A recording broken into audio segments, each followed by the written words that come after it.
ሰላም ሰላም የተወደዳችሁ የኤልጄ ቲቪ ተመልካቾቻችን ዛሬ ወደ እናንተ ለየት ባለ ፕሮግራም መተናል። ይህም ለየት ያለ ፕሮግራማችን እንግዲህ ጋደስ ላይት ግሎሪ ኢንተርናሽናል ቤተክርስቲያን መስራችና ባለራዕይ የኤልጄ ቲቪ ደግሞ ዋና ተጠሪ ወይም ማስተዳደር ፕሮፌት ጆይ ጭሮን በብዙ መከራ እንግዲህ ለጥያቄ ዛሬ ይዘነዋል። ሚዲያ ላይ እሺ አትለንም። ዛሬ እንግዲህ አግኝተነዋል።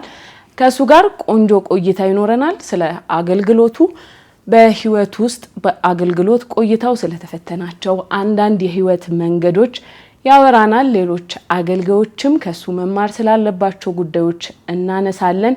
እንኳን ደህና መጣ። ጥሬን አክብረህ ከብዙ ትግል በኋላ ስላገኘው ደስ ብሎኛል። አንተን ኢንተርቪውም ስለማደርግ ደስ ይለኛል። እንኳን ደህና መጣ። እንኳን ደህና ቆየ ሁላችን። እሺ በጣም ነው ማመሰግነው። በብዙ ውጥረት ውስጥ እንግዲህ በአገልግሎት ጊዜ ሰተኸኝ እዚህ ስለተቀመጥክ ለሰዎች ወይም ጥያቄ አንተም መጠየቅ ለሚፈልጉ ግልጽ እንድታረግላቸው ለሚፈልጉ ለጥያቄያቸው መልስ ለመስጠት ጊዜን ስለሰጠኝ አመሰግናለሁ።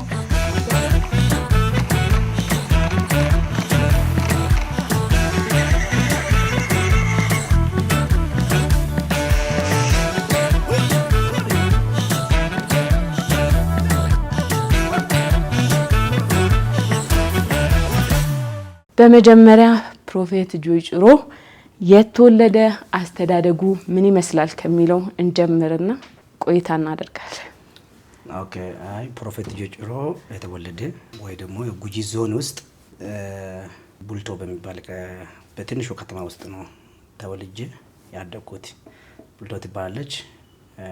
በጉጂ ዞን ውስጥ ኦሮሚያ ክልል ውስጥ ነው። ያ ጉጂ ዞን ውስጥ ነው ያለው እና ቡልቶም የምትባል የሆነ ትንሽ ከተማ አለችና እዛ ከተማ ውስጥ ተወልጄ የክፍለ የገጠር መንደር ነገር ናት። እዛ ተወልጄ ያደግኩበት አገር ስለሆነ በጉጂ ዞን ውስጥ በኦሮሚያ ክልል በጉጂ ዞን በቡልቶ ውስጥ ተወልጄ ቡልቶ ነው ያደግኩት። ጌታንስ እንዴት አገኘ? ያው ጌታ ያገኘው አንደኛው ፋሚሊ መካከል ላይ ጌታ ተቀብሎ ሰው ስለሌለ ድንገት አንዴ ወንድሜ የወንጌል አርባኞች እንደዚህ ሚሽነሪ የሚሰሩ ሰዎች ድንገት ቤት ውስጥ መጥቶ እኔ ቤተሰቦች ገበያ ሄዶ ነበረ። ከዛ የኛ ጋር ሃይማኖት ስለማይፈቀድ ክርስትና አይፈቀድም። ድንገት ደግሞ ገበያ ሄዶ ስለነበረ እኔ ቤት ተኝቼ ነበረ በቀን። እሱ ደግሞ ከእንቅልፍ ሲነቃ ቤት ውስጥ ነው ነበረ እሱ። ከዛ ኢየሱስ ይወዳል ብሎ ሰበከኝ። ከዛ እኔ ደግሞ ትንሽ ስለነበርኩት በጊዜው ያው ጌታ እንደሚወድ ከነገረኝ በኋላ እኔም ደግሞ ደፍሮ የኛ ቤት ገብቶ ወንጌል መስበክ የሚችል ሰው ስለሌለ እና በቃ እግዚአብሔር በዛው በሱ በኩል ተቀበልኩት። ድንገተኛ በወንጌል አርባኞች ሚሽነሪዎች የሚሰሩ ሰዎች ናቸው ወደኛ ቤት መጥቶ እዛ ጌታ ተቀበልኩት። ወደ አገልግሎትስ አሁን ወደ ነቢያቱ አገልግሎት ልንመጣ ነውና ወደ አገልግሎት እንዴት ገባ? አንተ ወደ አገልግሎት ከገባህ በኋላ ከባዱ ተግዳሮት የምንለው ይሄ ቻሌንጅ በተለምዶ ያንተ ቻሌንጅ የምትለው ምን ነበር? ያው አገልግሎት ወደ አገልግሎት ማግባቱ እዛ በእኛ ሀገር ላይ ትንሽ ቤተክርስቲያን ነበረች። እንደዚህ ከሩቅ ወደ 200 ኪሎ ሜትር ላይ ያለው ትንሽ ቤተክርስቲያን አለችና እዛ ቤተክርስቲያን እየሄድኩት ሄጄ እዛ አምልኮ እዛ ቤተክርስቲያን ጋር ታይዤ አምልኮ ጀመርኩት። ከዛም በኋላ አምልኮ ከጀመርኩ በኋላ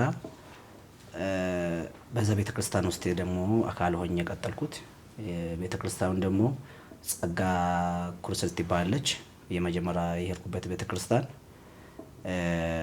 ወደ ጌታ በቅርብ ጊዜ ሄደዋል። አፖስትል ዳንቢያዳቸው ይባላል ባራይ። እንግዲህ ወደዛ ቤተክርስቲያን ሄድኩት። የዛ ቤተክርስቲያን ተያዝኩት። ከዛ ቤተክርስቲያን በኋላ ወደ ኢትዮጵያ መካነ ኢየሱስ ቤተክርስቲያን ቸርች ውስጥ አገልግሎት ጀመርኩት። መጀመሪያ አገልግሎት ጀመርኩት በኳሪ ነው። ኳር ነው የሚያገለግለው። ሲ ኳሪ ነበርኩ። የትንሽ ኳሮች ውስጥ ያገለገልኩ ነበር። በትንሽ ኳሪ ውስጥ ሲ ኳሪ ውስጥ ያገለገልኩ ያለው ከነ ፊት ለፊት ቢ ኤ አለ። ቢ ኳሮች አሉ፣ ሁለት ኳሮች አሉ። እኛ የመጨረሻ ኳሮች ነን የቤተክርስቲያን ቲኔጀር ኳሮቹ። እነሱ ደግሞ ትልቆቹ በተለያዩ ስራ ጉዳይ ትዳር ያገቡ እንደገና ደግሞ ስለ ስራ ጉዳይ በተለያየ ሀገር ሲሄዱ የቢ ኳሮቹ ሲቀነሱ ከሲ ኳሪ ወደ ቢ ኳሪ ተጨመርኩት። ቢ ኳሪ ውስጥ ያገለገልኩ በዝማሬ አገልግሎት ነው መጀመሪያ ጀመርኩት። በዝማሬ አገልግሎት ያገለገልኩ ነበር። ግል ዘማሪ ነበርኩት። በዛ ነው ወደ አገልግሎት የገባሁት። አገልግሎት ውስጥ ደግሞ ያለው ቻሌንጅ መጀመሪያ ሰው አንተ ውስጥ ያለው መልእክት አንተ ውስጥ ያለው ጥሪ ያለማመን ምክንያቱ እግዚአብሔር የሚናገረው ነገር የሚያምንም አለ አምኖ ማይቀበልም አለ ሰው ማሳመን ይከብዳል በአገልግሎት ውስጥ እግዚአብሔር አምኖ ሰጥቷል ጥሩ ሰው ግን ማሳመን ይከብዳል ትልቁ አገልግሎት ውስጥ ቻሌንጅ ሰው ማሳመን ነው ይሄን ያህል ካልነው የእግዚአብሔርን ሰውን አንዳንድ ሰዎችን የእግዚአብሔርን ሰው ካገኘን ምን እንድንጠይቅላችሁ ትፈልጋላችሁ ብለናቸው ነበር እንግዲህ በዚህ አገልግሎት ዘመን እንድትመልስላቸው የሚፈልጉት ጥያቄያቸውን ይዘናል እነሱም እዚህ ውስጥ ተካተዋል ስለዚህ አንተ ከዚህ ታነሳለህ ከዛ በኋላ እኔ ደግሞ የህዝቡን ጥያቄ ወደ አንተ አቀርባለሁ ማለት ነው ኦኬ ጥያቄ ነው አዎ ኦኬ ስለዚህ ይሄ አንዴ ነው የሚያነሳ ሁሉ ነው የሚያነሳ አይ አንድ ብቻ አዎ እሺ የተለያየ ሰው ጥያቄ ነው እሺ ከዛ ስትገልጥ እሺ 7 ቁጥር ነው መጣው ኦኬ እሺ 7 ስለ መንፈሳዊ አባት ምን ትላለህ የመንፈሳዊ አባት ጠቀሜታስ ምንድነው ያንተ ላንተ አሪያ የምትለው ሰው ማን ነው ተብለሃል አሬ ከባድ ጥያቄ ነው ጥያቄ ትንሽ አይ ነው በቁጥር ስለመጣችሁ አመሰግናለሁ ስለ መንፈሳዊ አባት ነው የጠየቁኝ እንግዲህ ቤተክርስቲያን ውስጥ እኛ መጀመሪያው ስጋዊ አባት አለን ስጋዊ አባት ማለት ከእግዚአብሔር ቀጥሎ እናትና አባት ተጠቅሞ እግዚአብሔር ወደዚህ ምድር ያመጣበት ምክንያቶች ነው መንፈሳዊ አባት ደግሞ አንተ ውስጥ ያለው ጥሪ አንተ ውስጥ ያለው ኮሊንግ በዲካሚን በብርታት አፕሪሺየት ያርጎ አንተ ውስጥ ያለበት ጥሪ አይቶ አውቆ የሚያሳድግ ወደዛ ጥሪ ደግሞ ፑሽ አርጎ የሚያሳድግ መንፈሳዊ አባት ለሰው ያስፈልጋል መንፈሳዊ አባት ማለት ሰሚ ነው መንፈሳዊ አባት መካሪ ነው መንፈሳዊ አባት ደግሞ አቃፊ ነው በተጠፋሙ እንኳ ወደ መንፈሳዊ አባት ብትሄድ በጥፋት ሳይሆን መጀመሪያ የሚገጸጸው ጥፋቴ እንደሚያርም አርጎ ነው መንፈሳዊ አባት የሚገጸጸው መንፈሳዊ አባት እግዚአብሔር የሰጠው ጥሪ ወደ እግዚአብሔር አንተ ውስጥ ያስቀመጠበት ወይ ደግሞ አንቺ ውስጥ ያስቀመጠበት ጥሪ ወደ ዳርቻ እግዚአብሔር የጠራበት ቦታ እንዲደርስ የሚገፋ ትልቁ ከእግዚአብሔር ቀጥሎ ድልድይ ወይ ደግሞ ሞሶሶ አንድ ቤት ባዶ መቆም እንደማይችል በሞሶሶ እንደሚቆም የሚገፋ ትልቁ የሚይዝ ወይ ደግሞ ሞሶሶ ወይ ደግሞ ማሻገራ ድልድይ በል ከእግዚአብሔር ቀጥሎ መንፈሳዊ አባት የሚባል ትክክለኛ መንፈሳዊ አባት የሚባለው ከዚህ አገር ውስጥ መንፈሳዊ አሪያ በየ የሚጠቀመው በጣም እዚህ አገር ውስጥ ጥሩ ሰው ነው አባት መሆን ይችላል ተሸካሚ ነው በየ በህይወቴ ውስጥ የሚያየውት እንደ አባትም አርገ ማየት የሚችለው መልካም ሰው ነው እግዚአብሔር ኮሊንግ አለ በየ ማምን የሚችለው ሰዎች አንደኛ ወደ ጌታ ሄደዋል ቄስ በሊና ነው ቄስ በልዳ ደግሞ አባት መሆን የሚችል ሰው ነው ምክንያቱም መጀመሪያ ጊዜ እኔም በተነሳ ጊዜ የመጀመሪያው በዛ ማካኒሳ በደሳሳ ጎጆ ውስጥ መጥቶ የእግዚአብሔር ኮሊንግ እንዳለው እግዚአብሔር ትልቅ ዓላማ እንዳለው ውጋም ደግሞ እንዳለው እንደሚሰፋ እንደሚያደርግ በዛም ጊዜ መጥቶ የጸለየልኝ አባት ነውና ቄስ በሊና አፖስቶል ቄስ በሊና ሰርካ እንደ አባት ትልቅ አባት መሆን ይችላል በዚህ ዘመን ብዬ አስባለሁ አንደኛ ደግሞ አባት መሆን የሚችሉ ደግሞ ሰዎች ኢትዮጵያ ውስጥ ብዙ አላቸው ቁጥሩ ደግሞ የሚጠቀስም ወይ ደግሞ ማይጠቀስም ብዙ አሉ ብዙ ናቸው አባት መሆን የሚችሉ ግን በጣም እኔ አክሴፕት የሚያደርገው ለዛም አንተ ጥቁር አንተ ቀይ አንተ ወዳለው አንተ አልወድም አንተ ቀበላለው አንተ አልቀበልም የሚል ምክንያቱ አባት ማለት ሁሉ የሚያቀፍ ነው አባት ማለት እኔ የሚወዱ ሰው አንቺ ይወዳል አንቺ የሚወዱ ሰው ሌላ ሰው ይወዳል የወንጌል አባት ስትሆን የወንጌል አባት ስትሆን ሁሉ አቃፊ ነው በቤተ ክርስቲያን አትለያይም በቦርደር አትለያይም በክልል አትለያይም በቀለም አትለያይም በብሔር አትለያይም በቁመት አትለያይም ሁሉ አቅፎ ማመከር የሚችል አባት ቀርቦ ወደ አንቺ ማመከር የሚችል ፑሽ ማድረግ የሚችል እግዚአብሔር አንቺ ውስጥ ያለው ነገር ደግሞ በቂ ማድረግ የሚችል በብዬ ማምኖ በኢትዮጵያ ውስጥ ያለው ወደ እግዚአብሔር ሄደዋል በሱ ደግሞ አራ የተነሱ ደግሞ ብዙ አባቶች አሉ ኢትዮጵያ ውስጥ አይነው አቃለው ቄስ በሊና ብዬ ነው ማምነው ከኢትዮጵያ ውጭ ደግሞ ያለው መንፈሳዊ አባቴ ነው የሚቀበለው ከኢትዮጵያ ውጭ መንፈሳዊ አባቴ በሸበር ፕሮፌት ቡሽሪ ነውና ከኢትዮጵያ ውጭ እሱ ነው የሚቀበለው። ምክንያቱም መንፈሳዊ አባቴም ስለሆነ ስለ መንፈሳዊ አባቴ ስለ ፕሮፌት ሽብር ቡሹሪ በጣም መልካም ሰው ነው። በአገልግሎቴ ውስጥም ደግሞ ትልቅ አጽዋዕቶ ያደረገው በወጀቦች መካከልም ቀን ማታም እየደወለ አፕሪሼት የሚያደርግ እንደ መንፈሳዊ አባት ደግሞ ነፋሶች ሁሉ እንደምትሻገር የሚነገር የሚመከር መንፈሳዊ አባት ሽብር ቡሹሪ ነው ከኢትዮጵያ ውጭ የሚቀበለው። ከዛ ደግሞ አልፎ ደግሞ ከኢትዮጵያ ውጭ ደግሞ ያሉ ደግሞ ብዙ አሉ እንደ ፓስተር ክሪስ እንደ ኦየዴፖ ትልቅ ደግሞ ወደ እግዚአብሔር መንግስት ሄዶ ፕሮፌት ቲቪ ጆሹዋ አራያ ደግሞ የሆኑ ብዙ አባቶች አሉ። ከዛ ውስጥ ግን መንፈሳዊ አባት ብዬ ደግሞ የተቀበልኩ ፕሮፌት ሽብር ቡሹሪ ስለሆነ የእሱ አገልግሎት ደስ ይለኛል። አመሰግናለሁ። ሌላም ጥያቄ አለን። እንግዲህ ይሄ ሁሉ አንተን የሚጠብቁ ናቸው። እሺ ሌላም አለ መሰለኝ። ኦኬ 4 ቁጥር። እሺ ይሄ ህዝብ በደንብ እንድትመልስለት ከሚፈልጉት ጥያቄ በመጀመሪያ ደረጃ የሚጠቀስ ነው። ፕሮፌት ጆይ ጩሮ የብልጽግና ወንጌል ሰባኪ ነው ወይ ሲሉ ስለሚናገሩ እውነት ፕሮፌት ጆይ ጩሮ የብልጽግና ሰባኪ ነው? ይህንን በሰፊው ያንተ በቅርብ እንድታጠራላቸው የሚፈልጉ ሰዎች አሉ። ይሄን በስፋት ያው እኔ መጀመሪያው የጠየቁት ጥያቄ መልካም ነው። የብልጽግና ወንጌል ሰባኪ ነው ያሉበት ምክንያት እኔ የብልጽግና ወንጌል ሰባኪ ሳይሆን የሚያበለጽግ ወንጌል ሰባኪ ነኝ። ምክንያቱ የብልጽግና ወንጌል ሰባኪ ብልጽግና የተባለው ሾርት ዌይ ነው፣ አጭር መንገድ ነው። የሚያበለጽግ ወንጌል ደግሞ ከሆነ ሎንግ ዌይ ነው፣ ረጅም ህይወት ነው። ምክንያቱ ወንጌል ውስጥ ወንጌል ያበለጽጋል እንጂ የብልጽግና ወንጌል አይደለም። ወንጌል የብልጽግና ወይ ለሽንኩርት ወይ ለሽሮ ወይ ለቤት ለፎቅ ወይ ደግሞ ብሎ የሚሰበክ አይደለም። ወንጌል ለህይወት ነው። ኦኬ ወንጌል ለህይወት ሰዎቹ ወንጌል ለህይወት አንድ ሰዎች ስላልገባ የወንጌል ብልጽግና አድርጎ ያስበው። እኔ ወንጌል የሚሰብከው ለህዝቡ ለህይወት ነው። በህይወት ውስጥ ደግሞ የሚያስፈልጋቸው ነገር ደግሞ በክርስቶስ በኩል እንደሚዘጋጅላቸው እግዚአብሔር ለአብርሃም የመስዋዕት በግ እንዳዘጋጀ ይስሐቅ ፋንታ የሚያስፈልጋቸው ነገር እግዚአብሔር እንዲያዘጋጃቸው ነው የሚጸለው። ምክንያቱም እግዚአብሔር ለአብርሃም ልጁ ይዙና ውጣ ሲል እግዚአብሔር ለይስሐቅ ሌላ በግ እንዳለች እግዚአብሔር ለአብርሃም አልነገረም። አብርሃም እግዚአብሔር አምኖ መውጣት ነው። እግዚአብሔር አምኖ ቦታ ደግሞ ከደረሰ በኋላ እግዚአብሔር ለይስሐቅ ሲባል የአብርሃም ደግሞ ክዳን የአብርሃም ደግሞ ትንቢት ፍጻሜ ላገኝ ዘንድ ለይስሐቅ ከሚታረድ ፋንታ በጉ አዘጋጀልኝ። ስለዚህ ወንጌል ስንሰብክ በወንጌል ውስጥ ሁሉ ነገር እንዳለው በረከት አለ፣ ህይወት አለ፣ መንገድ አለ፣ ሞገስ አለ፣ ሙላት አለ፣ ደስታ አለ፣ ሰላም አለ። ወንጌል የብልጽግና ብቻ አይደለም። ብልጽግና የሚባለው ኮስት መኒ ነው፣ ገንዘብ ብቻ ነው። ከገንዘብ ያለፈ ሌላ ነገር የለም። ወንጌል ብልጽግና ሳይሆን ህይወት ነው። ህይወት ደግሞ ወንጌል ጎድሎ አይደለም፣ ሙሉ ነው። የሚያስፈልጋቸው ነገር ሁሉ ይሰጣቸዋል። ስለዚህ ብልጽግና የሚባለው ሆነ አንድ ነገር ወይ ፋይናንሻል ነገር ላይ ነው ወይ ደግሞ ጥሩ ህንጻ መኖርሽ ብቻ ነገር ላይ ነው። ግን ወንጌል የብልጽግና ሳይሆን ወንጌል ያበለጽጋል እንጂ የብልጽግና አይደለም። ምክንያቱም ወንጌል አምኔ ከሞት ትድናለህ።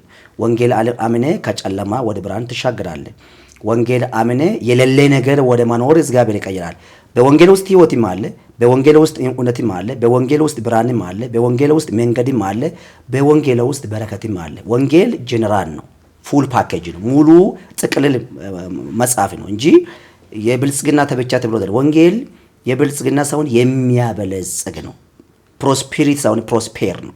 ስለዚህ የሚያበለጽግ ወንጌል ነው እንጂ የሚሰብከው እኔ የብልጽግና ወንጌል አይደለም የሚሰብከው ማለት ፈልጋለሁ። ስለዚህ መልስ ሆኖላችኋል ብዬ አምናለሁ። በደንብ ይሄ ለብዙ ብዥታዎች ማጥራት ይሆናል ብለን እናምናለን። በበቂ ሁኔታ ነው መልሱን ያገኘ ነው። እናመሰግናለን። ይሄን ካድን በጨዋታ እናዋዛውና እስኪ በአገልግሎት የገጠመ ስቃይ ያለፍክበት በሰዓቱ ሳይሆን አልፈ ያሳቀ ነገር ካለ ያለፍኩት ነው የገጠመህ ነሽ? አገልግሎት ውስጥ የገጠመኝ አንደኛው አገልግሎት አገልጋይ ነው ጌታ ብሎ ሲጠራ መጀመሪያ አንዳንድ ሰዎች አገልግሎት አልጋ በአልጋ አድርጎ ይመስላል። አገልግሎት አልጋ በአልጋ አይደለም። አገልጋይ የሆነ እግዚአብሔር ሲጠራ አንደኛ ከቤተሰቦች ጋር ያለ መግባባት ይኖራል። ቤተሰቦች አንተ እንድታገለግል ላይፈልጉ ይችላሉ። አንተ ደግሞ አገልጋይ እግዚአብሔር ጠርቶ ደግሞ ወደ አገልግሎት የሚታሰበው ሰው ሆነ ይችላል። ቤተሰቦች፣ ወንድሞች፣ አባትም እናትም ፋሚሊ ስታማከር አገልጋይ እንድትሆን ላይፈልጉ ይችላሉ። ከነሱ ራሱ ማላቀቅ ራሱ ፈተና ነው። ምክንያቱም የቤተሰቦች ወጥመድ ሰብሮ ራሱ መውጣት ትልቁ ቀንበር ነው። የብዙ አገልጋዮች የቤተሰቦች ተጽዕኖ ነው የያዛቸው። ኮሊንግ አላቸው፣ ጸጋ አላቸው፣ ብዙ ነገር እግዚአብሔር ሰጥቶላቸዋል።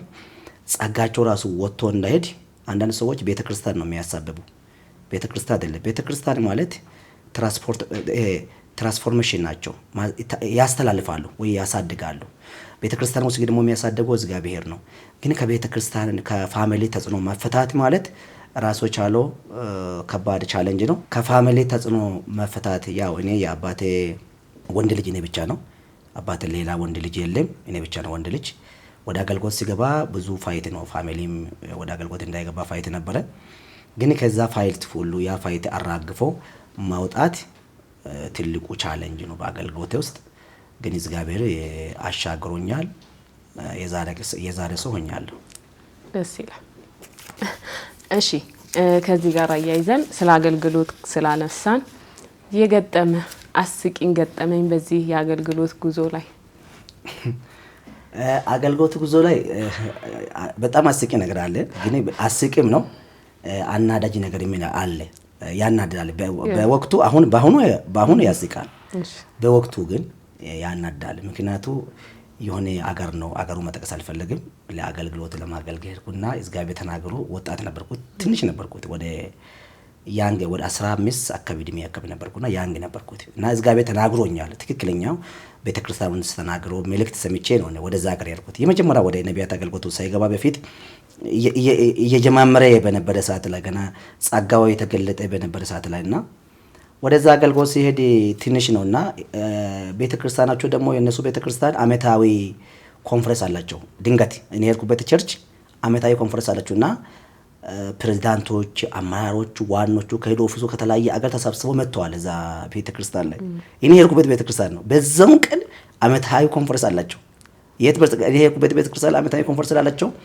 ከአዲስ አበባም ከተለያዩ መላ ዓለም ያሉ የቤተክርስቲያኒቱ ቤተክርስቲያን ታዋቂ ቤተክርስቲያን ስሙ መጠቀስ ስለማልፈልግ የአገሩን መጠቀስ የማልፈልግበት አሁን እዛ አገር ውስጥ ወዳጆቼ በጣም የሚወዱኝ የእግዚአብሔር ልጆች ብዙ አሉ። እዛ በጣም ወዳጆቼ በጣም የሚወዱኝ አገር ስለሆነ አገሩ መጠቀስ አልፈለጉም። በትላንቱ ካላንደር በዛሬ ካላንደር መውራት ስለማልፈልግ ነው። ችግር የለም። ህዝቡ አገሩ የት ነው ብሎ ከጠየቀ ያው እግዚአብሔር ይመልስላችሁ ያለውና በጸሎት እንዲያገኙ ይነግራሉና ሄርኩና እና 12 ሰዓት አካባቢ ነው ደረስኩት አገሩ ላይ እና በዛው ወደ 8 ሰዓት በእግሬ ሄጄ ነው ወደ 8 ሰዓት በእግሬ ሄጄ ነውና እኔ ትንሽ ክራር ነገር ይዣለሁ መዝሙር ስለሚዘመር በዛ ውስጥ ደግሞ እግዚአብሔር ተናገረ ለቤተክርስቲያን ወጣሉ ብሎ ሲሄድ ቤተክርስቲያን ውስጥ ሞልቷል፣ ውጭ ሞልቷል። መጀመሪያ ኮንፈረንስ ገና ነው የሚጀምረው። ቀኑ መቼ ነው? ሮብ ማታ ነው። ከተለያየ አገር የገቡ እንግዶች፣ ፓስተሮች፣ መጋቦቹ፣ ዋና አመራሮቹ ገብተዋል እና እኔ ሄድኩና ማንም አባ ከና የሚል ሰው አጣ። ከዛ ቃስ ብዬ የቤተክርስቲያን መሪ ይፈልጋሉ ተብሎ ተፈልጎ ቤተክርስቲያን መሪ መጣ እና በሬ እዛ ውስጥ ነው አለው፣ አዳራሽ ውስጥ ነው አለው። ተፈልጎ መጣና እኔ ኦሬዲ መሪ እግዚአብሔር ተናግሮኝ ነው መጣ፣ እንደዚህ ብሎኝ ከዛ ጋር ነው መጣው። እኔ የመጣበት አገር ከዛ ጋር ነው ቡልቶ ነው። ከቡልቶ አልፎ ደግሞ የሚያገለግለው ቤተክርስቲያን የመከነስ ቤተክርስቲያን ነው ብዬ እኔ ነገርኩ እና ና ብሎ ጠሩኝ እና ወደ ውስጥ ያስገቡኝ። ወደ አትሸርቹ አዳራሽ አስገቡና ወደ ማን ፊት አላቀረቡት? ይሄ ጲላጦስ ፊት ለኢየሱስም እንዳቀረቡት ቤተክርስቲያን ይሄ አሉ ወደ ፕሬዝዳንቶቹ ይሄ ዋና ፕሬዝዳንቶች ጸጋም ይፈተሹ አሉ። ለካ ጌታ ተናግሮ አይደል በእውቀት የሚፈተሹ አሉ። እኔ በመንፈስ ነው ሄድኩ እንጂ በእውቀት አልሄድኩም። እና ተሰብስበው ተቀምጦ አንተ ከየት ሀገር ነው መጣ ሲባል እና እዚያ ሀገር ነው መጣ እግዚአብሔር በአንተ ተናግሮ አለ አንዱ ዋና ነው በዛው እግዚአብሔር በአንተ ተናግሮ አንተ የእናቴ ጡት ራሱ አልጨረስክም። ቀጥታ ፖሊስ ይምጣና እስር ቤት አድሮ ጠዋት ወደ አርገው ሂድ ተብዬ እስር ቤት አስገቡኝ።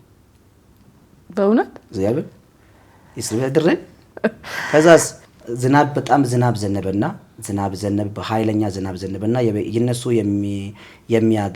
የተሰበሰቡበት ቤተክርስቲያን ጣራው ነቀለ። ጣራ ነቅሎ ንፋሱ ከዚህ ነቅሎ ወይ ከአዲስ አበባ ነቅሎ ወደ ዝዋይ ደርሶ ወስዶ ጣለው ንፋሱ ቆርቆሮ። ከዛ እሱ ረግሞ ነው እንዳይወጣ እዛው እስር ቤቱ እንዲቀጥል። ቆርቆሮ የለም ከላይ ምንም ነገር የለም። ገና ቆርቆሮ ማነቀሉም ጣጣ ነው።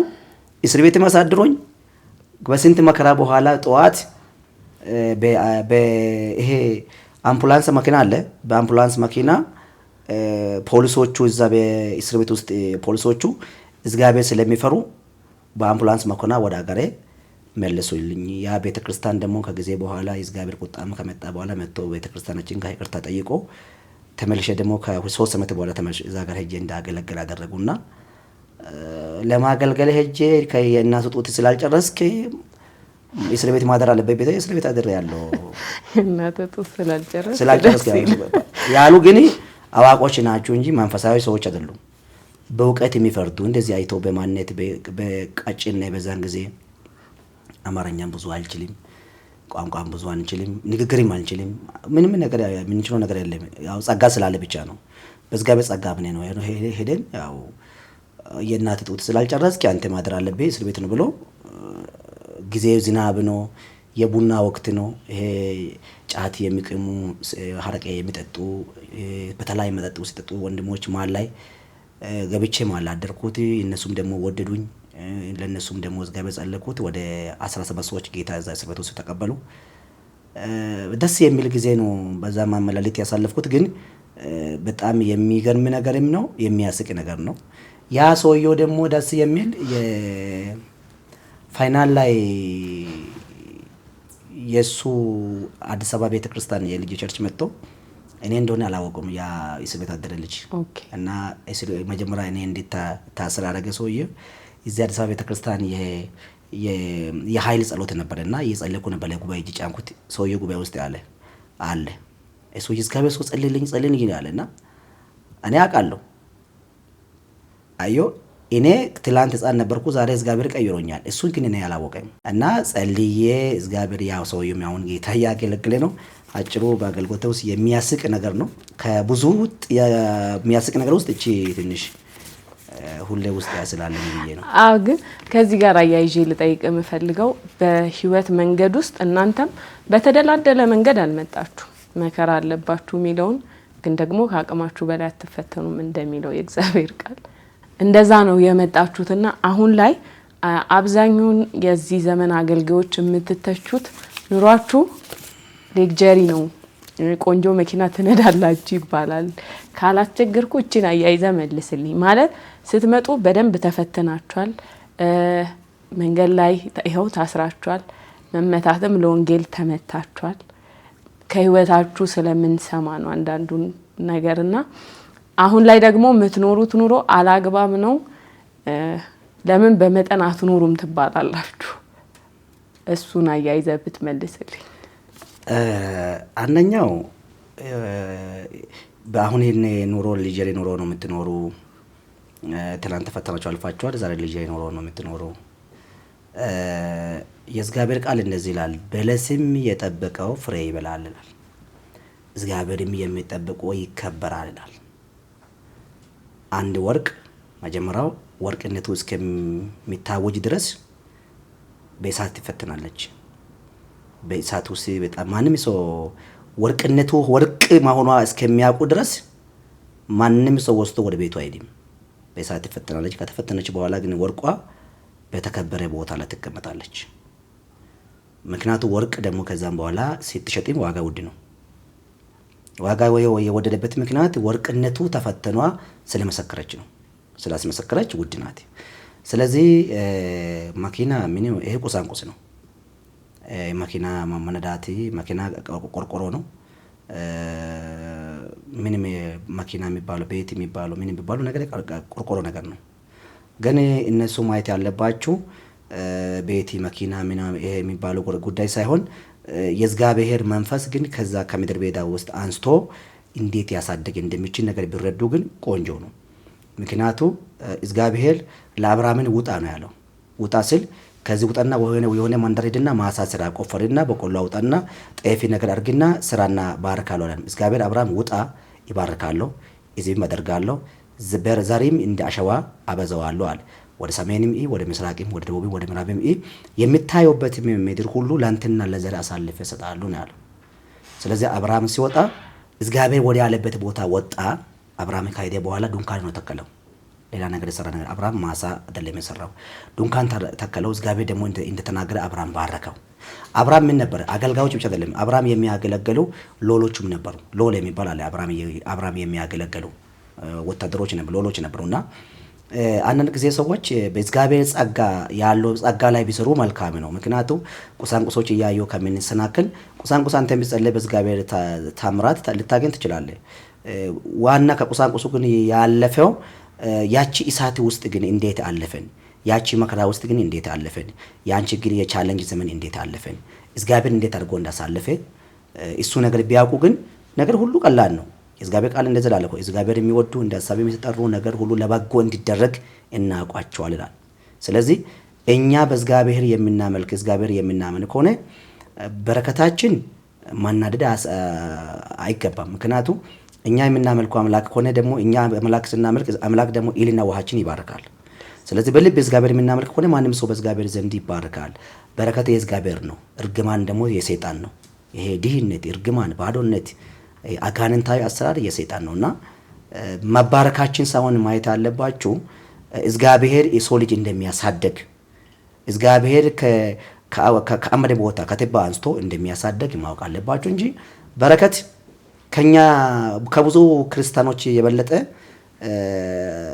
በየናይት ክለብ ላይ ገንዘብ የሚበተኑ ዓለማዎች አሉ። ኦልሬዲ እኛ በክርስቶስ የዳነ ሰዎች ነን። እነሱ በምን ኃይል ነው የተባረኩ? ስለዚህ እኛ ደግሞ እግዚአብሔር ደግሞ ስንጸለይ ዓለም ሁሉ የሚገዛ በረከት መባረክ እንችላለን። ምክንያቱም የነገር ሁሉ ቁልፍ ኢየሱስ ስለሆነ ቁልፉ እኛ ጋር ነው አለው። እኛ ከፍተህ ስንገባ ነው ሁሉ ሰዎች ከኛ ከተለው የሚገባ። አንቺ ከፍተሽ ስትገባ ነው ሌላ ሰዎች ተከትለው አንቺ የሚገባ። ምክንያቱም የነገር ሁሉ ቁልፍ ኢየሱስ ይዘሻል ማለት ነው። ሰው ኢየሱስ ይዞ ያለ መባረክ አይችልም። ያው እንፈተናለን፣ ግን እንፈተናለን። የእግዚአብሔር ቃልም ተቀለ ጻድቅም ስራ ብላል። ዛሬም ኤሊ ስለምን አላየሁትም አልሰማሁት ይላል። ጻድቅ አይርብም አይለምንም። ምክንያቱም እንዳንለምን ለማኝ መንፈስ ውስጣችን ላይ የለም። እንዳንርብ የሚያስርብ መንፈስ እኛ የእግዚአብሔር ጸጋ ብቻ ነው እንጂ የምንርበው ምግብ አጥተን አንርብም። ምግብም ይመርጣል። በዚህ ወይ ጳውሎስ ምንድነው አለ? ብንራብ እንኳን መርጠን ብላለን ነው አለ።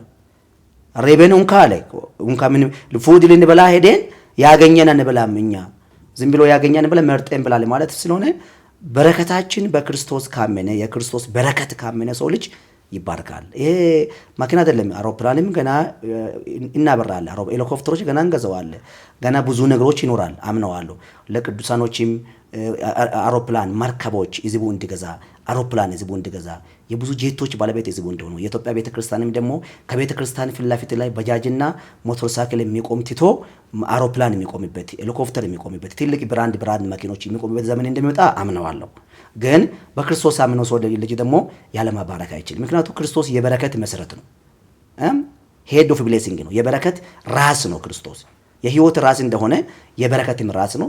ስለዛ ለዛ ነው መፈተናችን ቢታቁ መባረካችን አያቃጥላችሁም ነው አጭሩ። የመጣንበት መንገድ ቆይታችንም እግዚአብሔር አድምቆ ነው ወጣን እያልከን ያለው። ተፈተነን ነው። አዎ ስትወጡም ደምቃችሁ ነው ታይቷችኋል ማለት የሚታይ በረከት ነው። ያ መጀመሪያ እሳት ነበር እና እሳቱ ግን ታግሴ መጨረስ አለብኝ። አንዳንድ ሰዎች ታግዘው እሳቱ አይጨርሱም። ታግዘው ግን የጨረሰው ወርቁም ከተፈተነች በኋላ ጥሩ ቦታ ላይ ጥሩ ግላስ ውስጥ መስኮት ውስጥ እንደምትቀመጥ አንቺ አሁን ወርቅ የምታደርገው ምን ላይ ነው? እግር ላይ አታደርግም፣ አንገት ላይ ነው። አንገት ላይ ነው የምታደርገው። ምክንያቱም ወርቅ ወገብ ላይ አታደርግም፣ እግር ላይ አታደርግም፣ አንገት ላይ ነው የምታደርገው። አንገቱ ላይ እርግጥ የምትንቀሳቀሰው ምንድን ነው? ጌጥሽ ነው። ስለዚህ ያሳምራል። አዮ ኢየሱስ የጠበቀ ሰዎች ፋይናል ላይ ያምራል ማለት ነው። እንደማን እንደኔ የበሰለ ምግብ እንደበላ ማለት ያ በሰለው ያልበሰለ የበላይ ካመገሳ ጠብቆ የበሰለ ቢበላ ማንም ሰው መልካም ነው ይያምናል። እሺ ጥያቄን ቀጥል። እሺ በደም ሰብስባችሁ ነው መጣችሁ ዘንድሮ። ቁጥር 1 እሺ ስለ ዘማሪዎች እናውራ። ዘማሪ ነበርክ ከነብይነት አገልግሎት በፊት ስንት ካሴት ሰራ? የመጀመሪያስ መዝሙርህ ምን ነበር? መዝሙሩን የተቀበልክበት ሞመንት ታስታውሳለህ? እስኪ ንገር። ዘማሪ ነበርኩት። አይ ነው ዘማሪ ነበርኩት። ቁጥር 3 አልበም አለ በመዝሙር ቁጥር 4ኛ አልበም ላይ እየሰራ ያለው ነው። ወደ ነቢያት አገልግሎት ገባው፣ ግን መሀል ላይ ክራውድ ስለነበርኩ ቁጥር 4ኛ አላወጣም። አልበም ላይ ነው ያለው። ወንድማችን ምረት አበበ ይባላል። ስቱዲዮ ቁጥር 4ኛ የሰራሁት ምረት አበበ ማለት የዘማሪ አስቴር አበበ ወንድም ማለት ነው። ምረት አበበ ይባላል። የዘማሪ አስቴር አበበ ወንድም ነውና የሱ ስቱዲዮ ላይ ነው ቁጥር 4ኛ የሰራሁት። ቁጥር 4ኛ እሱ ጋር ሰርቼ ቁጥር 3ኛ እሱ ጋር ሰርቼ 6 መዝሙር ወስጄ 6 ደግሞ ፊሳ ፍቅር ስላሴ የሚባል አለ። ፊሳ ፍቅር ስላሴ ቤቴል መካነሱስ አዋሳ ያለው ቤቴል መካነሱስ ግቢ ውስጥ ነው ያለው ስቱዲዮ። ቁጥር 1ም ቁጥር 2ም እሱ ነው ሰራ። ቁጥር 3ም ደግሞ 6 ቁጥር መዝሙር እሱ ነው ሰራ። 6 ደግሞ ምረት አበበ የአስቴር አበበ ወንድም ነው ሰራ። ቁጥር 4 ደግሞ ምረት አበበ ጋር ሰርቼ ሙሉ ጨርሼ 12 መዝሙር ሰርቼ ጊዜ ቢዚ ስለነበርኩ ወደ አገልግሎቱ ስለገባ አገልግሎትም አለ፣ ቤተክርስቲያን መስረታም አለ፣ ጸሎትም ጊዜ አለ፣ በተለያየ ሀገር አገልግሎት ወጣለሁ። በዛ ሆኖ ቁጥር 4ኛ አልበም አላወጣም፣ ግን ስቱዲዮ አለ አወጣለሁ ብያም ነው አለው። ስቱዲዮ አለ ኦሬዲ ወደ 6-7 ዓመት የቆየው ስቱዲዮ ላይ አልቆ ያለው መዝሙር አለ። ስለዚህ እንጠብቃለን እኛ ቁጥር 4 አልበም እንጠብቅ። በዚህ ዓመት አታስብም? እሱ ያው ቁጥር 4 ወደ 6-7 ዓመት ቆይቷል። መጀመሪያው ከሰርቼ ከሁለት ዓመት በኋላ ነው ወደ አገልግሎት የገባው። ያው በጌታ ጊዜ ላይ ይሆናል ብዬ አምናለሁ። የሱም ችግር አይደለም፣ የሙዚቀኛ ችግር ሙዚቀኛ ውሰዲ ወደ ይታተም ብሎ ነበር። ያው እኔ መጀመሪያ ሲሰራ በሲዲ የሚሰራበት ዘመን ነበር። አሁን የሲዲ ዘመን አልፈዋል። በፍላሽ እና በዩቲዩብ ላይ ነው ዘመን ያለው። እንግዲህ ዘመኖቹም ተሸጋገረ። የሲዲ ዘመንም አለፈ፣ ወደ ዩቲዩብ እና ፍላሽ ዘመን መጣና አንድ ቀን ጊዜ ሲኖረኝ ቁጥር 4ኛ ለዚህ ቦታ ደርሳለሁ ብዬ አምናለሁ። ቁጥር 1ኛ ላይ ኢንታቲ ከዋቅ የሚባል መዝሙር አለ። እግዚአብሔር ያለው ይሆናል የሚል መዝሙር ነው። ቁጥር 1ኛ አራቱም አልበሞች በኦሮምኛ ነው የተሰሩት። ቁጥር 1ኛ ይሆናል እግዚአብሔር ያለው የሚል መዝሙር ነው ሰራሁት። በኦሮምኛ ቋንቋ ማለት ምንድነው? ኢንታቲ ከዋቅ የሚባል መዝሙር ሰራሁት። ከዛ ደምበሊም ባየኛ ካተል የሚል መዝሙር ነው ሰራሁት። ከዛ እንደዚህ ያልኩት ባርጩማ ደምሳርና ቴሲቲ የሚባል መዝሙር ቁጥር 3 ሰራሁት። ቁጥር 4ኛ ደግሞ ገረጋልቼ ዱቢ የሚባል ክሊፕ ሰርቼዋለሁ። ከ4ኛ ላይ አንዱ ሲንግል ክሊፕ ሰርቼዋለሁ። ገረጋልቼ ዱቢ የሚል 2013 ወደ 14 ወደ 2013 8ኛ ወር አካባቢ ላይ ሰርቻለሁ። አንድ ሲንግል ገረጋልቼ ዱቢ የሚባል ነገሩ ተገለበጠ የሚል መዝሙር ሰርቼዋለሁ።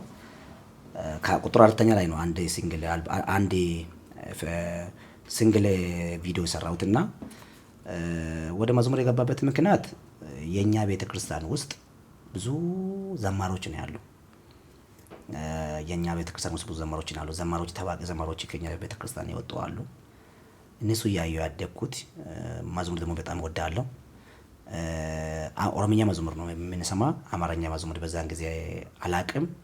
አማርኛ መዝሙር ማን እንደሚዘምር ማን እንደማይዘምርም አላቅም። ግን ያለበት ቦታ እንደዚህ ለቴሌቪዥን በተለያየ ነገር ቅርብ ስላልሆነ ማብራት እንደዚህ ነገር ኢንተርኔት ነገር ትንሽ ብያለሁ ቅድም። ሎክድ ኤሪያ ወይ ደግሞ ሎክ ሜሞሪ ወይ ኤሪያ ላለው ሰውነት ክፍለ ሀገር ነው ትንሽ ማብራት ኤሌክትሮኒክስ ነገር ቅርብ ስለሌለ በካሴት ነው የምንሰማ መዝሙር። እንደዚህ ካሴቱን እንገዛለን፣ በቴፕ ላይ እንከፍተዋለን እንሰማ ነበር። እና እሱ አማራጭ ምንድነው? ካሴቱም ቴፕ የሚሰራ በባትሪ ድንጋይ ነው የሚሰራ። ባትሪ ድንጋይ ሜቢ በ4 ወር በ5 ወር አንዴ ነው የምንገዛ። በስንት ቻሌንጅ ነው የምንገዛ። በብዙ ጸሎት ነው ባትሪ ድንጋይ ራሱ የምንገዛ። ምክንያቱም አንድ ባትሪ ድንጋይ 15 ብር 20 ብር ሊሆን ይችላል። 25 ብሩ ብዙ ነውና እሱ ገዝተም ያልቃል። ገና ከ4 ወር በኋላ ሌላ ባትሪ ድንጋይ ትገዛለህ። ስለዚህ እንደዚህ ያልኩ መዝሙር ስለመጣው እንደ ወንድማችን ዘማሪ አለማየሁ ገብረ መስቀል እሱ በቅርብ ቀን ወደ ጌታ ቤት ሄደዋል። እንደ ዘማሪ አለማየሁ ገብረ መስቀል መዝሙር እየሰማን ነው። ዘማሪ ወርቅነህ ቶላ የሚባል ዘማሪ አለ። ወንድማችን ደግሞ ዘማሪ ዳዊት ቦሩ የሚባል ዘማሪ አለ። ኤልጄ ቤተክርስቲያን መጥተው አንድ ቀን ዘምሯል። ዳዊት ቦሩን እናውቀዋለን። እሱ ዘማሪ ዳዊት ቦሩ የነሱ መዝሙር እየሰማ ስላደኩት እኔም ደግሞ ወደዛ ነው ወሰድኩት። ዳዊት ቦሩም ወደ የኛ ጋር ልጅ ነውና እኔም ወደዛ መዝሙሩ መንፈስ አገኘኝ። በዛው ዘማሪ ሆንኩት። አጭሩ ዘማሪ ሆንኩበት ምክንያት እግዚአብሔር ከመዘመር በላይ ሌላ ክብር እንደሌለ ስለተረዳ ነው። ከእግዚአብሔር ውጭ ሰው ዓለም ዘፍኖ ስለ ሰው አወርቶ ሊከበር ይችላል። እኔ ግን ትክክለኛ ክብር ስለ እግዚአብሔር ማውራት ነው ብዬ አምናለሁ። ለዛ ነው ዘማሪ ሆንኩት። በጣም ደስ ይላል። ግን ምን አልነገርከንም? እንዴት ነበር መዝሙሮችን ትቀበል የነበረው? አሁን ላይ ሲዘመሩም በቤተክርስቲያን እንሰማለንና እንዴት ነበር መዝሙር ትቀበል የነበረው? አሁን ተማሪዎች ግጥም ተኝተ ነበር ወይስ በቻሌንጅ ውስጥ? አብዛኛውን ግጥም ሰዎች የሚቀበሉት በሚያልፉበት ፈተና ውስጥ ምናምን ነውና አንተ እንዴት ተቀበልክ እነዛ መዝሙሮች? እሱ ትንሽ አሁን ካለው ጋር ልታነካኩኝ ነውና ምክንያቱ ዝማሬ አሁን በቅርብ ጊዜ ሰምቼዋለሁ። ዝማሬ አንድ ሰው ዝማሬ ይጽፋል፣ አንድ ሰው ደግሞ ዜማ ይጽፋል፣ አንድ ሰው ደግሞ ይዘምራል። ይሄ ማለት ዘፈን ነው፣ ዝማሬ አይደለም። በእናንተ ጊዜ ግን ሙሉ ፓኬጅ ነው የምትቀበሉት? አዎ። ከዝጋቤ አይደለም ዝማሬ? አዎ። ምን ዘመሩ ለዝጋቤ ነው? አዎ። ሰጪ ዝጋቤ ነው።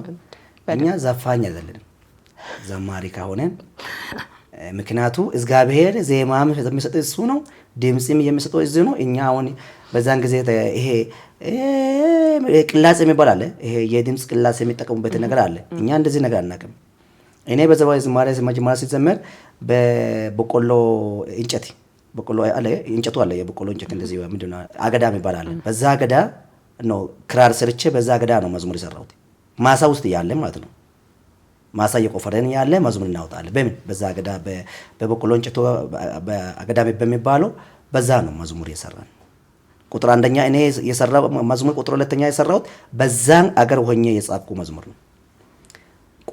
ቁጥር አንድም አራት ቁጥር አለ እና ያሁኑ ደግሞ ዘማሪ አንድ ሰው መዝሙር ይጽፍልታል፣ ዜማ አንድ ሰው ይሰጣል፣ አንድ ሰው ደግሞ የሚዘመርበት ጉዳይ ሆነ ይሄ ከእግዚአብሔር የተሰጠ ሳይሆን ከሰው የተሰጠ ነው። ከሰው ደግሞ የተሰጠ ነገር አይቀጥልም። ግን በጣም ወርሺፖች የሰው መዝሙር የሚዘምሩ በተለያየ መዝሙር አሁን አማርኛ መዝሙሮች ውስጥ ብዙ የሚወዱ ዘማሮች አሉ። አማርኛ መዝሙሮች ውስጥ እንደ ወንድማችን ተከስተ ጌትነት እንደዚህ የፓስተር ተከስተ ጌትነት መዝሙር በጣም ውስጥ ይነካኛል፣ ደስ ይለኛል። እንደ ወንድማችን ደግሞ አታሩ ከበደ፣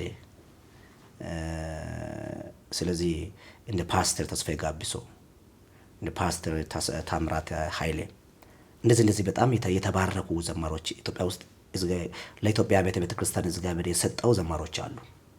እነዚህ ሰዎች መዝሙራቸው የዛሬ 10 ዓመት፣ የዛሬ 20 ዓመት፣ የዛሬ 15 ዓመት፣ የዛሬ 25 ዓመት የዘመሩ መዝሙር እስካሁን ድረስ ቸርች ላይ ሲዘምሩ ህዝቡ ይነካል። ያሁኑ ግን መዝሙር አበላኝ፣ አጠጣኝ፣ አቀመስከኝ፣ አጎረስከኝ በቃ ይሄ ቁሳንቁስ ላይ ፎከስ አደረገው ነገር ስለሆነ ይሄ ከሰው ሲሆን ነው። ትራንስፖርትም ሲጎልብኝ ትራንስፖርት ሰጠኝ ብለ መዘመር ብቻ ነው ቀረው። ሁለተኛ ደግሞ ከዘፈን መኮረጅ፣ መዝሙር ከዘፈን አይኮረጅም። ኢየሱስ ምክንያቱ ብቻው ሰጪ ነው። እግዚአብሔር ሰማይና ምድር የፈጠረ አምላክ እኮ ራሱ ካሰብክ ራሱ ዜማ ይመጣል። አንቺ ራሱ አሁን ብታስብ እኮ ዘማሪ ነው የምትሆነው። ማሰብ ብቻ ነው እግዚአብሔር ሰማይና ምድር እንዴት እንደፈጠረ የእግዚአብሔር ኃያልነት የእግዚአብሔር ኃይል ካሰብክ ለመኑ ይሰጣል አይደል ያለው? ለመኑ ይሰጣል፣ ፈለጉ ታገኛል አለው። አንቺም ዘማሪ ለማሆን ጌታ ከጸለቅ የዘማሪ ደስ ያለው ይዘምር በሚለው ያው ነው ደስ ያለው ዘመር ነው ማን ደስ ያለው ዘመሪያ አናዘርስ ነው። ግን ለመኑ ይሰጣቸዋል፣ ፈለጉ ታገኛቸዋል፣ መዘጋም ያንኳኩ ይከፈትልታቸዋል የሚለው ቃሉ የምንፈልገው ነገር ከእግዚአብሔር ዘንድ ይሰጣል። ዘማሪ መሆን ከፈለክ ደግሞ ዘማሪ እግዚአብሔር ያደርግልሃል። ወንጌል መሆን ከፈለክ ወንጌል ያደርግልሃል። ይሄ እንደው ደግሞ ነጋዴ መሆን ከፈለክ ነጋዴ ያደርጋል። አንተ በፈለክበት ጉዳይ እግዚአብሔር በጠየቅበት ጉዳይ እግዚአብሔር የሚሞላ አምላክ ነው። ማትራል የጸጋው ባለቤት እሱ ስለሆነ ጸጋ ባለቤት ከሰው አይደለም። ስለዚህ የአሁኑ ዘማሮች የተባረኩ ናቸው። ግን መዝሙሩ ከሰው ባይጽፉ መልካም ነው ብዬ ነው። እኔ ፓሽን አይደለም ከሰው መዝሙር መጽሐፍ ዘመናዊ መሆን አይደለም። ኢየሱስ ምን ጎሎብኝ ነው አንተ ለኔ መዝሙር የምትጽፍልኝ? ሁሉ አለ እኮ ኢየሱስ። ስለዚህ ከሰው ባይጻፉ መልካም ነው። እግዚአብሔር ቢጠየቁ መልካም ነው። በኃይልና ስልጣን ቢዘመሩ ግን መልካም ነው። የአሁኑ ዘማሪዎች ደግሞ በጣም ጥሩ ዘማሪዎች አሉ። ኢትዮጵያ አብያተ ቤተክርስቲያን የተሰጠ እግዚአብሔር የሰጣቸው በጣም ጥሩ ዘማሪዎች አሉ። ወዳቸዋለሁ። እንደዚህ የሚባል ትንሽ ነገር አይቼ ነውና ይሄ ነገር ዘማሪዎች ቢያስተካክሉ ወደፊት የዛሬ 30 50 70 ዓመት ለወንጌል አማኞች ላይ ያለው ነገር ተጽዕኖ የወንጌል ሪቫይቫል እየጋለ ቢቀጥል መልካም ነውና አሁን ዘማሪዎች አንዱ ዘማሪ የኔ መዝሙር ማንም ሰው እንዳይዘመር ይላል። አንዱ ዘማሪ የኔ መዝሙር ሰው እንዳይነካ፣ አንዱ ዘማሪ እዛ ቸርች ቤተክርስቲያን ላይ ዘማሪ እንዳይዘመር ዘማሪ ሲጀመር እኮ የተጠራበት ቦታ ሁሉ መዘመር ነው። ክለብ ቤት ራስ ተጠርቶ ዘመር ካለ ኢየሱስ እንደዘመረ ከተፈቀደ ክለብ ቤት ገብተ መዘመር ነው። እኔ የጠሩኝ እኮ የሚመችበት ቦታ አይደለም። የሚመችም ማይመችም ቦታ ላይ የኢየሱስም የሚጠራበት ቦታ ገብቼ መዘመር ነውና ዘማሪዎችም የኔ መዝሙር አትዘምሩ ብሎ ባይከላከሉ ለወጣቶችም ቢፈቀዱ መልካም ነው ማለት ፈልጋለሁ።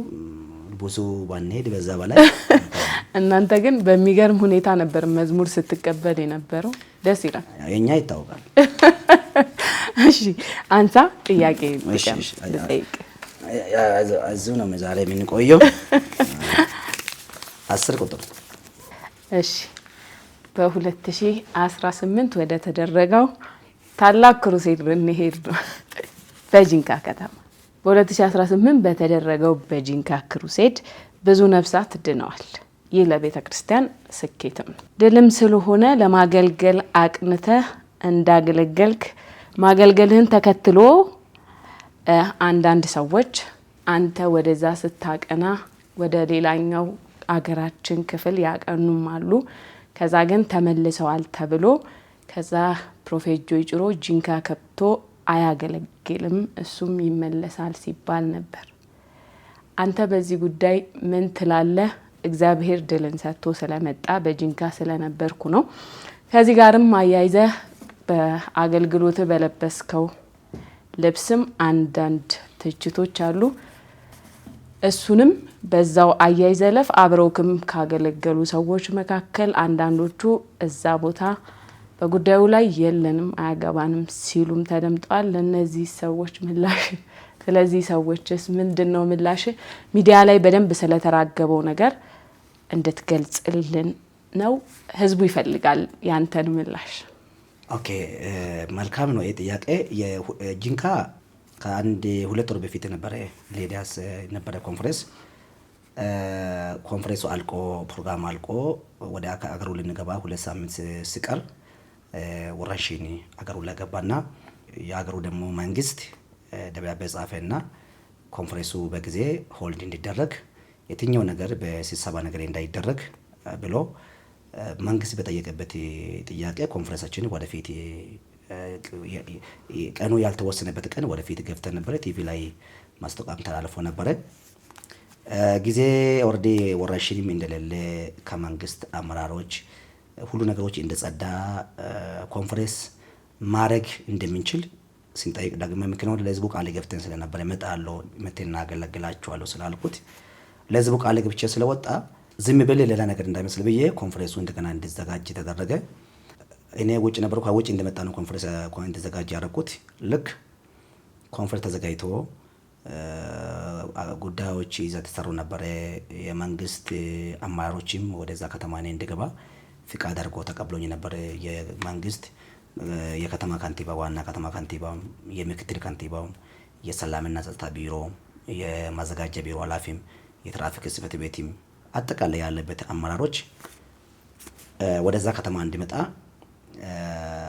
ጥያቄ ተቀብሎ ወደዛ ከተማ እንዲመጣ በጣም ስራ እየሰሩ ነበረ።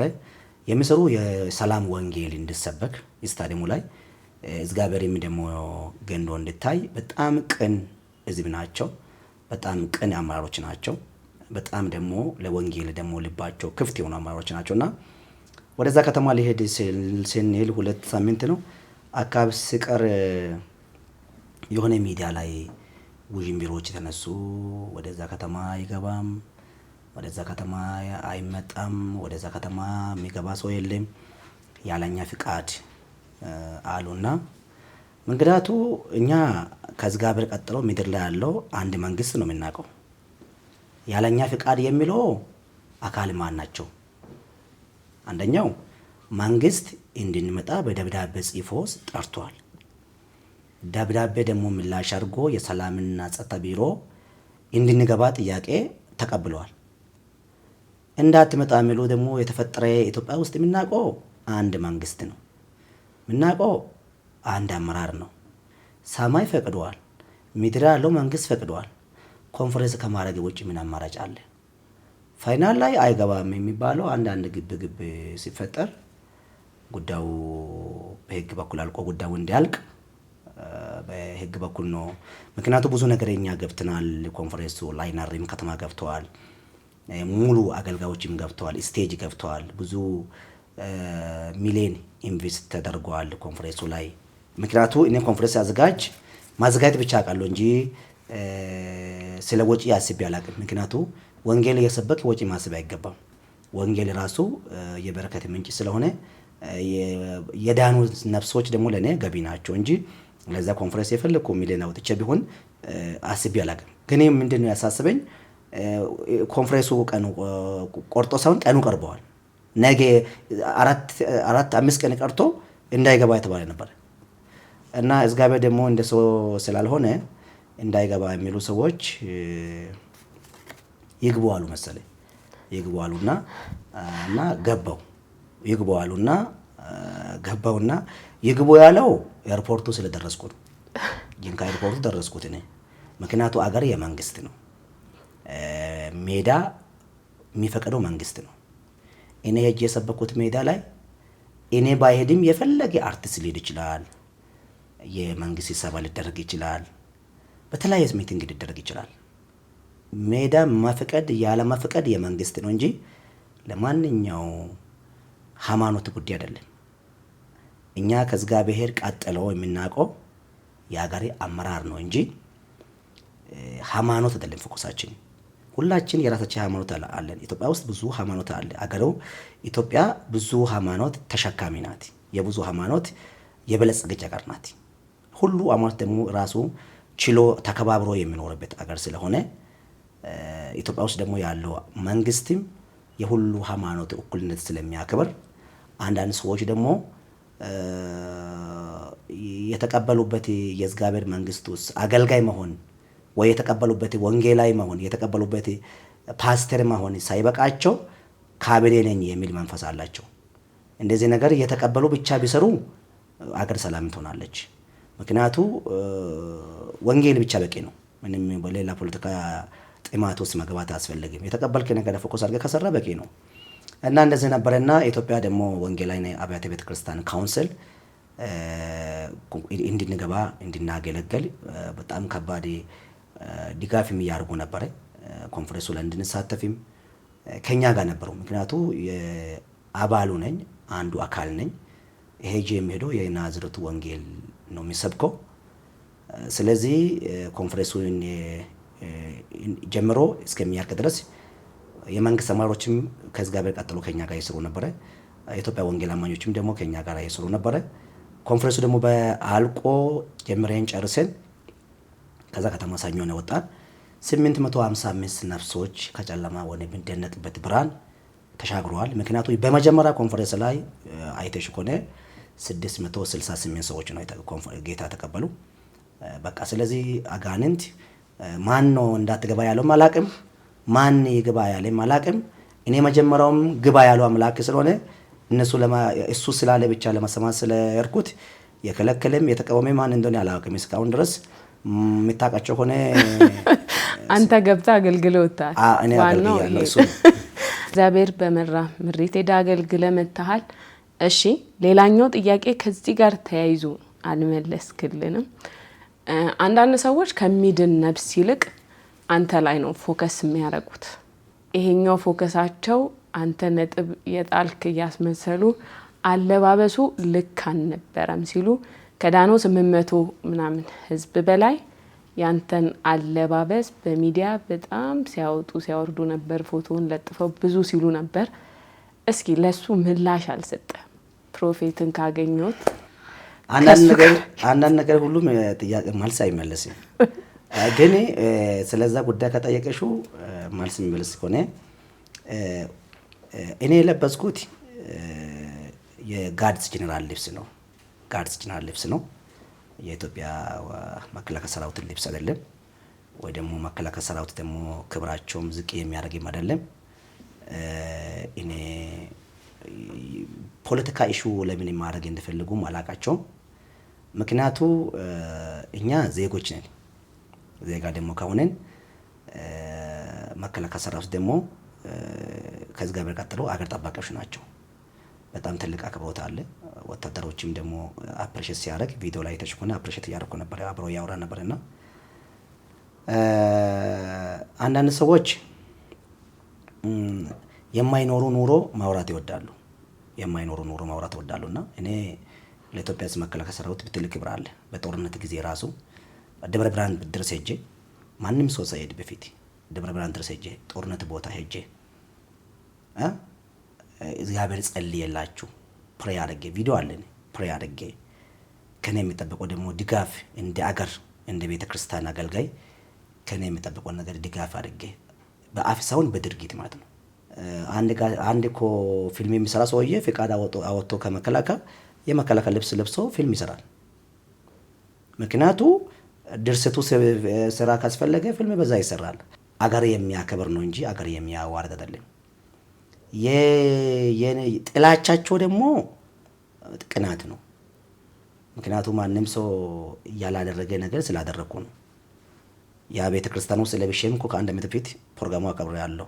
ኒው ይር ዩቲዩብ ላይ አለ። ከአንድ ዓመት በፊት ቤተክርስቲያናችን ውስጥ የራሱን ልብስ ለብሼ ኒው ይር አከብሬዋለሁ። ዩቲዩብ ላይ ተለቋል። ከአንድ ዓመት በፊት መድረክ ላይ እየዘመርኩ ነበር ለብሼ። አሁን ደግሞ አዲስ ሆነ። ማን ነው አዲስ ያደረገው? ስለዚህ ነገሩ ለኢትዮጵያ በተለያዩ አገር ያሉ የአጋንንት ማህበርተኞች አሉ። የአገር ገጽታ ማበላሸት የሚፈልጉ አሁን አገር እንደዚህ ሆነች፣ ጴንጤም ደግሞ በመከላከያ ልብስ መጫወት ጀመረች በሚባል ነገር አለ። ስለዚህ ወደ ፖለቲካ ባይቀየሩ፣ ባይንጫጩ፣ ባይጮሁ መልካም ነው። ምክንያቱም እኔ የለበስኩት የመከላከያ ልብስ አይደለም፣ የጋርድስ ጀነራል ልብስ ነው። ኦንላይን ላይ ገብተው ማየት ይችላሉ። ሀርማ አለ እኮ እዚህ ድረት ላይ ሀርማ አለ። ሀርማ እስካን አድርጎ ካዩ እውቀት ካሉ ማንም ሰው እስካን አድርጎ ካዩ ያ ልብሱ የምን ልብስ እንደሆነ ይነግራል። የመከላከያ ሰራዊት ልብስ አይደለም፣ የፖሊስ ልብስ አይደለም፣ የፌዴራል ልብስ አይደለም፣ የኢትዮጵያ የተከበረ የመከላከያ ሰራዊት ልብስም አይደለም። ቢለብስም የመከላከያ ሰራዊት ልብስ በአገሬ ስለሚኮራ ነው እንጂ የሚለብሰው አገሬ ደግሞ አገሬ ስለማልቀበል ስለማልወድ አይደለም፣ ስለሚኮራ ስለሚገባኝ። ምክንያቱም ዜጋ ነኝ። ዜጋ ደግሞ ከሆንኩት በአገሬ የመከላከያ ሰራዊት ልብስ ቢለብስ እኔ ዜጋ ነኝ እኮ። አንዳንድ ነገር ከመቃወም በፊት እንዴት የመከላከያ ሰራዊት ልብስ አንድ ተራ ሰው ይለብሳል? እኔ እኮ ተራ ሰው አይደለም። ሜጀር ዋን ፕሮፌት ጆጭሮ ነኝ፣ ነብይ ነኝ፣ የእግዚአብሔር አገልጋይ ነኝ። ተራ ሰው አይደለም። እግዚአብሔር ወዶ የመረጠን የብዙ ሰዎች አባት ያደረገን ዓለም ሁሉ ላይ የእግዚአብሔር ወንጌል የሚሰብክለት ሰው ነው እንጂ አንድ ተራ ሰው አርጎ የሚወራ አይደለም። እና ልብስ ያወሩበት ጉዳይ የጋርድስ ጀነራል ልብስ ነው፣ የመከላከያ ልብስ አይደለም። የለበስኩ ደግሞ ልብስ ደግሞ የኢየሱስ የወንጌል አምባሳደር ነኝ፣ ወታደር ነኝ፣ የኢየሱስ ወታደር ነኝ ለማለት ኮንፈርሜሽን ለማድረግ ብዬ ነው ልብስ የለበስኩት። ከምንም ነገር ጋር የተያያዘ አይደለም። ከምንም ከመንግስት ጋር የተያያዘ አይደለም። መንግስት ያለበት ሀገር ነው፣ ህዝብ ያለበት ሀገር ነው፣ ወታደር ያለበት ሀገር ነው። ለሀገሬ የመከላከያ ሰራዊት ትልቅ አክብሮት አለ። ምክንያቱ መነሻችን ከእግዚአብሔር ቀጥሎ ብዙ ነገር እያየን ስላደገን ወደዛ ነገር የወሰዱ ደግሞ ሰዎች ሁሌ የበሰለ ማንጎ ላይ ድንጋይ ይበዛል። ሁሌ የበሰለ ነገር ካለ ተቃዋሞች አሉ። አንድ ነገር ለሰው መግለጽ ፈልጋለሁ። ፊት ለፊት ከሆንክ ኋላ ያሉ ሰዎች አንተ ላይ ጮኻሉ። በዘመንሽ እግዚአብሔር ፊት ለፊት አድርጎሽ ያሳይ። እኔ የምነግረው ለሁሉ ሰዎች በዘመን ፊት ለፊት አድርጎ እግዚአብሔር ያሳይ። ፊት ለፊት ከሆንክ ኋላ ያለ ሰው ሁሉ አንቺ ላይ ጮኻል። ካሜራም አንቺ ላይ ይበዛል። ላይክ የሚያገኙ እኔ ከለጠፉ ነው። ስሜ ሲያወሩ ነው፣ ስለኔ መጥፎ ነገር ሲያወሩ፣ መጥፎ ነገር የሚወዱ አጋንንት ስፒሪት ያለው ሰዎች መጥፎ ነገር የሚወዱ ነገር ላይክ ያደርጋሉ። እኔ ለጥፎ ሲያወራ ነው ቪው የሚያገኘው። እኔ ለጥፎ አውርቶ ነው ከዩቲዩብ ገንዘብ የሚያገኘው። የዩቲዩብ ጡረተኛ የሚሆኑ ሰዎች እኔ ለጥፎ ካወሩ ብቻ ነው። ስለዚህ ለምን አወሩኝ አይሉ ያወሩ። እኔ ለነሱ እንጀራ ከሆንኩ ደስተኛ ነኝ። ለምን አወሩኝ? ነፃ ንግግር ያለበት ሀገር ነው። ግን ኢምፐርሰናሊቲ አታክ ማድረግ አይቻልም። ህገ መንግስት አለ፣ መንግስት አለበት ሀገር ስለሆነ ነገሩ ወደ ህግ መጠየቅ ስለሚቻል ግን ማውራት አይከለከልም። ግን የወንጌል ደግሞ አማኞች እንደዚህ አይነት ነገር ባይደግፉ አሪፍ ነው። ምክንያቱም እነሱ እኛ የተቃወሙ የእግዚአብሔር መንግስት እያሰፉ አይደለም፣ የእግዚአብሔር መንግስት እያጠበቡ ነው። የወንጌል አማኞች እርስ በርስ ብንከባበር፣ እርስ በርስ ብንከባበር፣ ብንዋደድ እኔ እንኳን ጥፋት ቢያጠፋ እኔ ጋር መጥቶ አንድ አባት የጥፋት አጠፍቷል ብሎ ቢመክረኝ ጥፋተኛ ቢኖር እንኳን ይቅርታ ብዬ እመልሳለሁ። ግን ሚዲያ ላይ ወጥቶ አስተካክሎ ማሰደብ፣ አስተካክሎ መቃወም፣ እንደዚህ ብሎ መናገርን። ስለዚህ ፊተኛ ከሆንክ ኋለኛ ያሉ ሰዎች ሁሉ አንቺ ላይ ስለሚያወሩ ስለዚህ ስለ ኋለኛ ምን አገባ? ወደ ፊት ለፊት ብቻ ሂድ። ኋለኞቹ ያወሩ፣ ፊተኞቹ ማይድ አለበትና አንበሳ ጅብ ስለበዛ አይደነግጥም። አንበሳ እንደዚህ ሲቆም ጅቦች 20-30 ሆኖ ይጮዋሉ። አንበሳ ላይ አንድ አንበሳ ላይ ቆርበዘው 30 ጅቦች አንድ አንበሳ ላይ ይጮዋሉ። ወይ አይነክሱም። ስለዚህ በተቻለ መጠን ሁላችን በክርስቶስ ያመኑ ሰዎች አንበሳ ስለሆነ ተለያየ ወንድሞች ደግሞ በቀናት ተናዶ የሚያወሩ ነገር እኔ አክሴፕት አላደረኩም። ምን እንደሆነም አላውቅም። ነገሩ እንደዚህ ነገር ይጫዋለ ብዬ አላሰብኩም። ኖርማል ልብስ ነው ለበስኩት፣ አገልግሎት ነው የወጣሁት። ወንጌል አገልግዬ በዛን ቀን ራሱ ብዙ ነፍሶች ወደ በዛ ልብስ ለብሼ ራሱ ያገለገልኩት ወደ 180 ምናምን ነፍሶች በዛን ቀን ድነዋል። እና የዳኑ ነፍሶች ይልቅ ላይ ልብስ ላይ ፎከስ የሚያደርጉ ወንድሞች ባይኖሩ መልካም ነው። ለዛ ነው እንጂ ሌላ ነገር ምን ነገር የለም ይነናል። ስለዚህ ፕሮፌት ጆይጭሮ ለሚዲያ ሰዎች የዕለት እንጀራቸውን የሚያበስሉበት ቆንጆ የቢዝነስ አይዲያቸው ሆኗልም ይባላል። ወንጌል ለሚሰሙ ደግሞ የህይወት እንጀራ የሚሆናቸውን የእግዚአብሔርን ቃል እያካፈለን ይባላል። ተስማማለህ? ስለ አንተ ላይ በሚወረወር ብዙ ቪዎች ያገኛሉ እነዛ ዩቲዩበሮችና አንተ እውነት እንደዛ ታምናለህ? ያው እኔ ምንድነው ማምነው የወንጌል አማኞች በጣም ጥሩ ነገር የሚሰሩ ዩቲዩበሮች አሉ፣ ጥሩ ነገር የሚሰሩ ቲክቶከሮችም አሉ። ወንጌል አማኞች ደግሞ ለወንጌል ቀንቶ የሚናገሩም አሉ። እኔም ሁሉ መጥፎ ናቸው እያልኩ አይደለም። ግን በሮንግ ወይ የሚያዩ ሰዎች እኔ ጋር መጥቶ ያላወራ ወይ አንቺ ጋር መጥቶ ያላወራ ሰው ስላንቺ ነገር ከኋላ መነቀፍ ሰው ትክክለኛ ነው ብዬ አላምንም። እኔ ጥፋተኛ ቢሆንም ዩቲዩበርም ይሁን ቲክቶከርም ይሁን የትኛው ጋዜጠኛም ይሁን እኔ ጋር መጥቶ ፕሮፌት ይሄ ነገር እኮ ልክ አይደለም ብሎ ቢያወራኝ ሃይ ይሄ ነገር ልክ ነው ብዬ እኔ ብናገረኝ ቲቪተኛ ነው ወይ ነገር ብሎ ላወራ እኔ ሳታወራ ከኔ ኢንፎርሜሽን ሳትቀበል ወይ ለኔ መጥቶ ደግሞ ልትመከር በላይ እምቢ ሳይል ዝም ብሎ ሚዲያ ላይ ወጥቶ ማውራት ማለት የወንጌል አስቤ ሳይሆን ቪው አስቤ ነው፣ ብር አስቤ ነው። ስለዚህ ብርም ወደ ወንጌልን መውደድ አይቻልም። ወይ ወንጌል ትወዳለህ ብሩ እንድትከተል ታደርጋለህ፣ ወይ ብሩ ትወዳለህ ራስን ትከተላለህ። ምክንያቱም ብር ከወደድክ ወንጌል አይከተልም። ወንጌል ከወደድክ ነው በረከት የሚከተለው። ምክንያቱም በረከት ያለው ከወንጌል ጀርባ ነው። ብር ከወደድክ አንተ ነው የምትከተለው ከጀርባ። ስለዚህ ወንጌል የሚሰሙ ሰዎች የበረከቱ እንጀራ በእግዚአብሔር ቃል በእግዚአብሔር መንፈስ ያስተማርኩ ነውና ተቃዋሞች እንደዚህ ደግሞ ሶሻል ሚዲያ ላይ ደግሞ የሚያወሩ ደግሞ ሰዎችም ቪው የሚያገኙበት ምክንያታዊ ሆኛሉ። ለነሱ ወደ 3 ዓመት 4 ዓመት እንደዚህ የቆዩ ሁሌ ያወራሉ። እግዚአብሔር ልቦና ይስጣቸው። አንድ ቀን ግን ለሁላቸው ጸልያለሁ ብዬ አምናለሁ። እንደዛን ሰዎች ወዳጆቼ ናቸው፣ የሚወዳቸው አሉ። በዛ ብዙ የሶሻል ሚዲያ ላይ የሚሰሩ ልጆች ጥሩ ነገር ልጆች አላቸው። እንደው ደግሞ እኔ የሚጠላ ደግሞ አንድም ሰው የለም። ግን የሚጠሉኝ ካለ እኔ ወዳቸዋለሁ፣ የሚወዱኝ ካለ ወዳቸዋለሁ። ለሁላችሁ የእግዚአብሔር ሰላምና ፍቅር ይብዛችሁ ማለት ፈልጋለሁ። ከእግዚአብሔር ሰው ፕሮፌት ጆይጭሮ ጋር ያለን ቆይታ አሁንም ይቀጥላል። ከህዝብ ዘንድ የደረሱን ከእግዚአብሔር ሰው ምላሽ ማግኘት የሚፈልጉት ጥያቄ አሁንም እጃችን ላይ ጥቂት ይቀራሉ። እናንተም በቆይታችሁ ከእግዚአብሔር ሰው የምትፈልጉትን ምላሽ እንደምታገኙ እናምናለን። ይህ የሰበሰብናቸው ጥያቄ የህዝብ ነው ብለን ነው እሱንም ይዘን እየጠየቅን ያለነው። እናንተም በዚህ ጥያቄና መልስ ምላሻችሁን እያገኛችሁ ከእግዚአብሔር ሰው ሐሳብ እየተባረካችሁ እንደሆነ እናምናለን። አሁንም ቆይታችሁን ከኛ ጋር አድርጉ። ድንቅ ጊዜ ይኖረናል።